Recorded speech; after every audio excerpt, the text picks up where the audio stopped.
it says, go within every day and find the inner strength so that the world will not blow out your candle. And I gotta tell you, we were talking about being really overwhelmed a few days ago, and we can't let the world blow out our candle. You have still got so much goodness inside of you, and I wanna help you to maintain even during these crazy times, okay? Number one, you've gotta prioritize sleep, okay? And so it's really easy to fall into the trap of, your mind thinking all night long, staying up late watching shows, or worse, watching the news or something like that. But prioritize sleep. There are so many studies that explain the impact that it has on your emotional and your physical health. So you want to do everything you can to make sure you've got some good sleep hygiene so that you're getting enough sleep so your body can repair and renew itself. Sleep is such an important part of our ability to care for ourselves. Number two,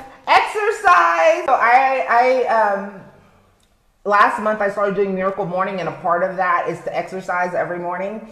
A routine, it's been shown in studies to help boost your mood, reduce stress, and reduce anxiety. Number three, get outdoors, my friends. Studies have shown that getting outside can help reduce fatigue, it can improve depression symptoms, and it can help with burnout. So get out in nature, go out for a walk, breathe in that fresh air.